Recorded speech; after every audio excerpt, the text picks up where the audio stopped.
말씀은 창세기 4장 1절에서 7절까지 말씀입니다.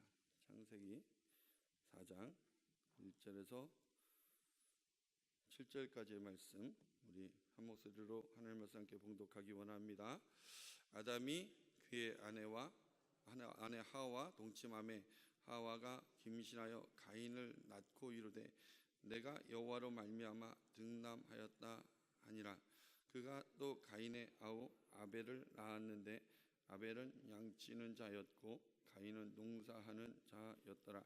세월이 지난 후에 가인은 땅의 소산으로 제물을 삼아 여호와께 드렸고 아벨은 자기도 양의 첫 새끼와 그 기름으로 드렸더니 여호와께서 아벨과 그의 제물은 받으셨으나 가인과 그의 제물은 받지 아니하신지라. 가인이 몹시 분하여 안색이 변하니 그 여호와께서 가인에게 이르시되 내가 분하여 함은 어찌 됨이며 안색이 변함은 어찌 됨이냐. 내가 선을 행하면 어찌 낯을 들지 못하겠느냐. 선을 행하지 아니하면 죄가 문에 엎드려 있느니라. 죄가 너를 원하나 너는 죄를 다스릴지니라. 아멘. 333 비전으로 한국의 시대를 준비하라. 이른 영혼, 예수, 교회, 예배를, 아멘. 오늘 우리가 봉독한 창세기 4장에 나오는 가인과 아벨의 제사는 성경에서 많은 신학자들도 이런저런 입장으로 이야기하고 있는, 그래서 논쟁의 대상이 될 수 있는 내용이기도 합니다. 대표적인 논쟁의 대상이 내용입니다.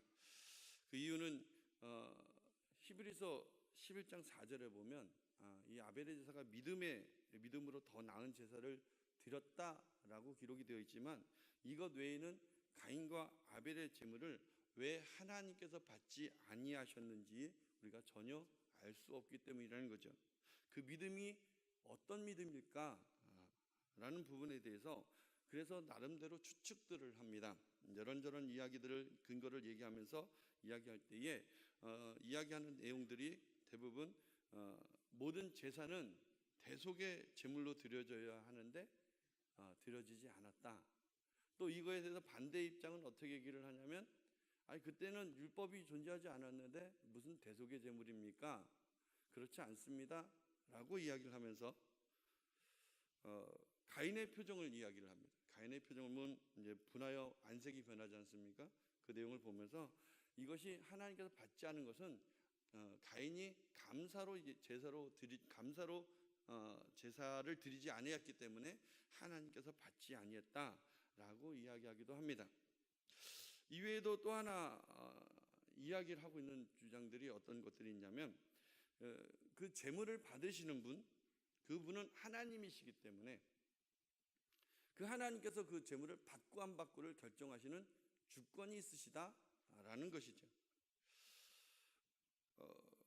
이에 근거해서 그러면 우리가 그냥 주장으로만 얘기할 수 없기 때문에 또 히브리서 11장 4절 외에도 또 다른 곳에서 어떤 하나님의 말씀이 있을까 한번 생각해 보기를 원합니다. 우리 함께 봉독하기 원하는데 로마서 9장 10절에서 13절까지 말씀을 한번 같이 보기를 원합니다. 로마서 9장 10절에서 13절까지 말씀.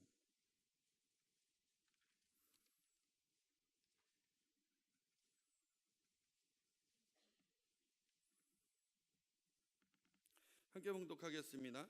그뿐 아니라 또한 리브가가 우리 조상 이삭 한 사람으로 말미암아 임신하였는데 그 자식들이 아직 나지도 아니하고 무슨 선이나 악을 행하지 아니한 때에 택하심을 따라 되는 하나님의 뜻이 행위로 말미암지 않고 오직 부르시는 이로 말미암아 서게 하려 하사 리브가에게 이르시되 큰 자가 어린 자를 섬기리라 하셨나니 기록된 바 내가 야곱은 사랑하고 에서는 미워하였다 하심과 같으니라. 아멘. 오늘 말씀해 보니까 뭐라냐면 그 자식들이 아직 나지도 않았는데 하나님이 택하셨다고 얘기를 합니다. 그렇죠? 그러면서 하나님의 뜻이 행위로 말미암지 않고 오직 부르시는 이로 말미암아 서게 하려 하사라고, 하나님의 주권에 대해서 얘기를 하고 있다는 거예요. 가인과 아벨의 제사는 그런 하나님의 마음으로 봤을 때, 하나님의 말씀의 기준에서 봤을 때 이것은 오히려 하나님의 주권에 가깝다는 거예요. 가인의 제물이 하나님 받기 어려워서 하나님 받을 수 있는 대속의 어떤 징표가 아니기 때문에 이런 개념보다 하나님께서 지금 그것을 택하셨다는 거죠. 아벨의 제사를 받기를 원하셨고 가인의 제사는 받지 않기로 결정하신 것에 불과하다는 거죠. 그렇다면 그 이유가 우리가 무엇을 알 수 있냐면 가인과 아벨에게 그 제물을 받고 받지 않고 있는 것에 원인이 있는 것이 아니고, 결국은 가인이 인류의 타락, 그러니까 선과 악을 알게 하는 나무의 열매를 따먹은 이후에 그 타락의 영향을 받아서 제물을 받지 않기로 결정한 하나님의 결정에 대해서 반발을 하고 있는 겁니다. 아니, 왜 이 제물을 왜 하나님이 받지 않으십니까? 하나님의 주권이 있다고 해도 내 제물을 왜 받지 아니하십니까? 라고 항의를 하고 있는 거죠. 결국은 선과 악을 알게 하는 판단의 그 결과를 따라서 하나님의 주권까지 자기가 판단하는 역사가 되고 있다는 겁니다. 이것이 우리에게 어떻게 적용이 되냐면 우리에게도 이런저런 환경들이 다가올 수 있다는 거죠. 그것을 어떤 것은 우리가 느끼기에 좋게 다가올 수도 있고 어떤 것은 아주 나쁘게 다가올 수도 있습니다. 그런데 그 기준을 한번 생각해 보시기 바랍니다.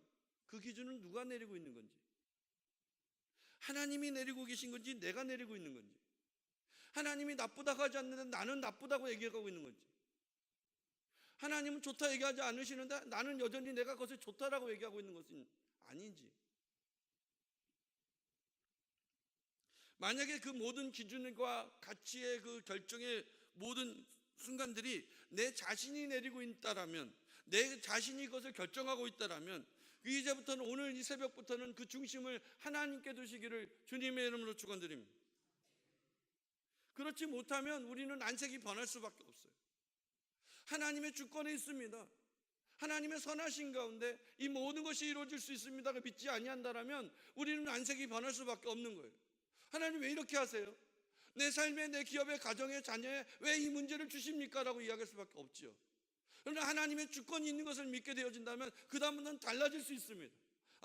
하나님의 주권 가운데 나를 좋게 하시고 나를 아름답게 하시고 나를 힘있게 하시는 하나님의 어떤 역사가 있을 믿습니다. 또는 내 어려움을 통해서 하나님의 뜻을 나타내서 하나님의 영광이 되게 할 줄 믿습니다. 이렇게 믿어질 수 있는데 내가 기준을 내리면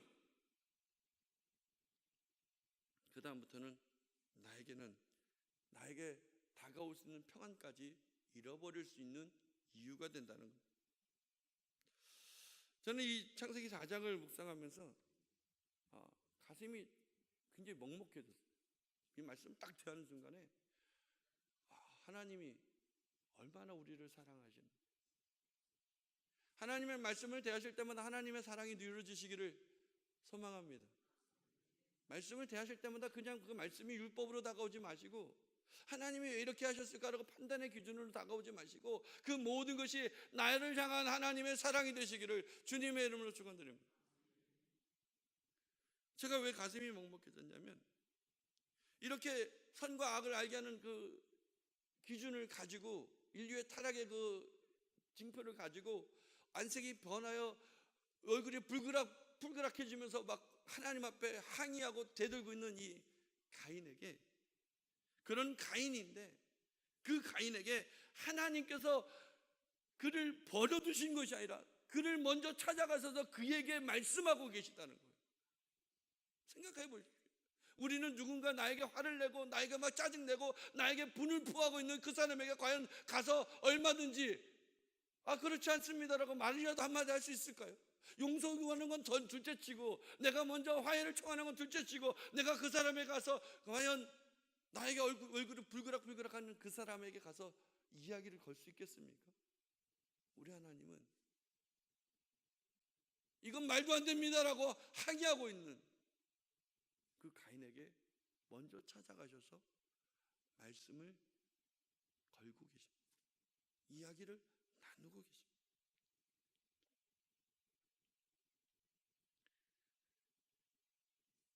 뿐만 아니라 지금이요, 가인이 얼굴이 안색이 변하자마자 하나님이 말씀했다고 되어 있어요.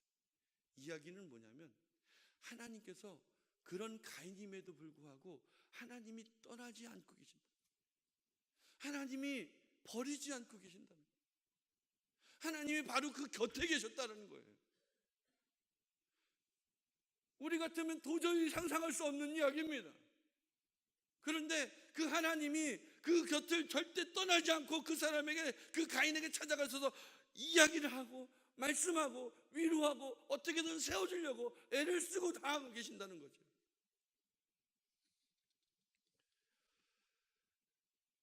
하나님은 가인의 제물을 받지 않으셨을 뿐이지 이처럼 가인을 여전히 사랑하고 계십니다. 이 사랑에 대한 증거가 어디에 또 나옵니까? 동생 아벨을 쳐서 죽였습니다. 그런데 그 결과에 따라서 두려움에 사로잡힌 가인을 위해서 하나님께서 어떤 선택을 하시냐면 가인을 해하지 못하도록 그 증표를 주고 계신다. 우리 창세기 4장 15절 말씀 한번 같이 다시 돌아가서 한번 보겠습니다. 창세기 4장 15절입니다. 여호와께서 그에게 이르시되 그렇지 아니하다. 가인을 죽이는 자는 벌을 7배나 받으리라 하시고 가인에게 표를 주사 그를 만나는 모든 사람에서 죽임을 면하게 하십니다. 나에게 얼굴을 불그락불그락하고 항의하고 심지어는 살인까지 저질렀던 그 사람에게 하나님께서는 여전히 그를 용서하기 위한 기회를 제공하고 있습니다. 우리는 아까 봉독했던 로마서 9장 10절에 13절의 말씀을 보면 내가 야곱은 사랑하고 에서는 미워하였다 하신 것 같다라고 되어져 있으니까 에서를 버렸나 보다라고 생각을 하세요. 미워했다라고 될 수 있습니다. 그러나 하나님은 한 번도 에서를 버렸다라고 말씀하지 않습니다. 오늘도 우리 하나님은 오늘 나는 세상의 환경에 따라서 조석지변으로 하나님에 대한 마음이 달라질 수 있을지 모르는데 그런 하나님, 우리 하나님께서는 그런 우리를 한 번도 떠나지거나 버리지 않고 계신다는 것을 기억하시기 바랍니다. 지난 수요일 저녁에 2부 예배 때 봉독했던 요한복음 10장 11절에서 15절 말씀 다시 한번 봉독하기를 원합니다. 요한복음 10장입니다. 10장 11절에서 15절까지 말씀 함께 봉독하겠습니다. 신약 162면에 있는 요한복음 10장 11절에서 15절까지 말씀 함께 봉독하겠습니다. 나는 선한 목자라 선한 목자는 양들을 위하여 목숨을 버리거니와 삭구는 목자가 아니요 양도 재앙이 아니라 이리가 오는 것을 보면 양을 버리고 달아나나니 이리가 양을 물어가고 또 해치느니라. 달아나는 것은 그가 삭군인 까닭에 양을 돌보지 아니함이나 나는 선한 목자라 나는 내 양을 알고 양도 나를 아는 것이 아버지께서 나를 아시고 내가 아버지를 아는 것 같으니 나는 양을 위하여 목숨을 버리노라. 이게 우리 하나님이십니다. 자꾸만 내 기준으로 판단을 하니까 내 상황 때문에 나는 망했다, 난 쓰러졌다, 난 끝이다, 나는 버림을 당했다, 나는 멸망할 거다, 난 죽을 거다, 난 아프니까 이제 더 이상 회복하지 못한다라고 생각하실지 모르겠습니다. 그런데 우리 하나님은 한 번도 우리를 버리지 않으십니다. 절대 떠나지 않으십니다. 내가 고통 중에 있을 때 오히려 안색이 변하여 얼굴이 불그락불그락할 때 오히려 우리를 찾아오시는 분이 우리 하나님인 줄 믿습니다. 그 하나님을 만나시기를 주님의 이름으로 축원드립니다. 그 하나님의 음성을 들으시기를 주님의 이름으로 축원드립니다.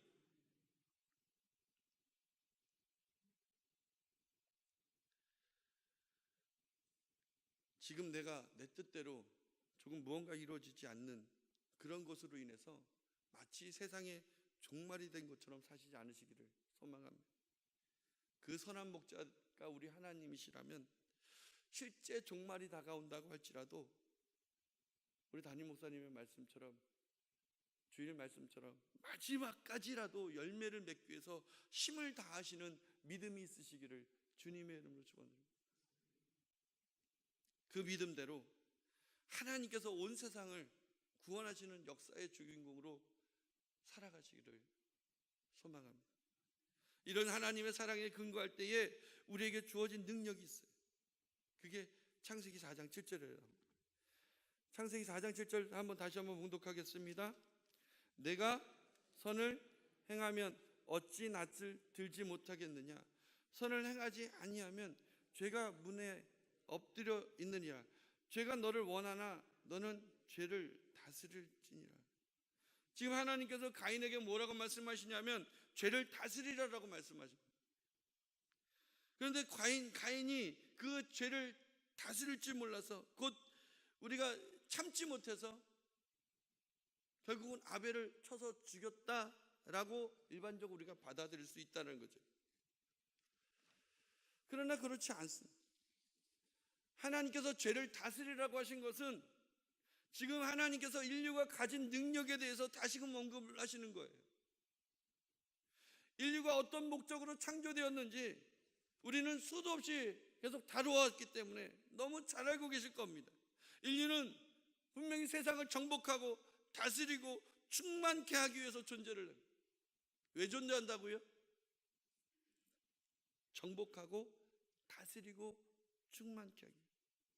그렇다면 다시 한번 생각해 보시기 바랍니다. 정복하고 다스리고 충만케 하는 역사를 이루기 위해서 우리가 죄를 다스리지 못한다면 우리가 그것을 가능할까요? 불가능합니다. 오늘 우리 하나님께서 가인에게 이해하신 것은 너가 지금 타락했기 때문에 내 능력을 빼앗긴 것이 아니고, 너는 지금도 여전히 너가 그 판단과 기준을 내려놓고 하나님을 향하기만 한다면, 하나님의 기준으로 살아가고 하나님의 말씀과 약속으로 살아가기만 한다면, 이제 너에게 어떤 능력까지 주어지냐면 죄를 다스릴 수 있는 능력까지도 너에게 이미 주어져 있다는 것을 말씀하고 계십니다. 오늘도 우리가 죄를 다스릴 수 있기를 주님의 이름으로 축원드립니다. 그래서 세상을 정복하고 다스리십시오. 오늘 하나님의 말씀에 따라서 우리가 살아가기로 결정만 하면, 오늘도 내가 그 말씀에 따라서 열매를 맺기로 힘을 다하겠다고 결심만 하신다면 이 세상은 얼마든지 정복하고 다스리고 충만케 하는 역사가 될 줄 믿습니다.